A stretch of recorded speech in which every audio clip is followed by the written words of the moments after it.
Dangalan emo kay katamong Pilipino no kay katamong Kapampangan. Inggalala tinggap ng Jess Espanola, ing magdilidiling Pinoy ang minuket king milaba sa 60th Annual Creative Arts ning Emmy Awards. Bilang parte ng American animated sitcom The Simpsons.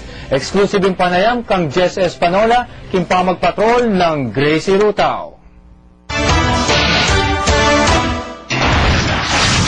Ngayong Emmy Awards karente kaprestiyosong galal king Amerika. Anya naman nalang dudang manyang pukaking tulad saya ng Jess Espanola. Kabang papakin na yung tinggap ng Emmy Award para king episode aitor ng Moonshine of the Simpson Mind. Ningbud ning animated sitcom at The Simpsons no na-mix silbi ang assistant director. Kanyang in-announce din and the Emmy goes to The Simpsons.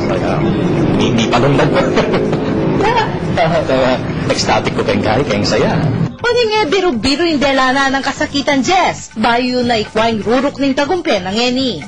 Medyo sa yung studio ni kasi 2 months kong maringa ng ebra ka rin.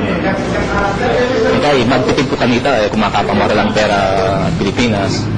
Kailangan ng $1 ko magkasya na ikin pamangan ko. Usok ng Jess anong gelingan ng pisasabyan. Malyari na makipagsabayan din Pinoy karang dayo. Mupin kagad lang masisilo din ngaliwa. Anyami babagsak la. Ating ko namang struggle ka rin kalupang kung Pilipinong animator ka rin. May papagkompetensya kami. Sa akin may papanyawag kami, may sasangmetong kami.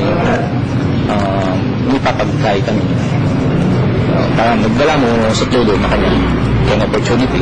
Anyang mensahe na ka rin hanggang magdasang maging kalupa na. Yung tama niyang butong ito, kaya dinutitik para kung kayo sarili ko mo, honor kaya mo ini.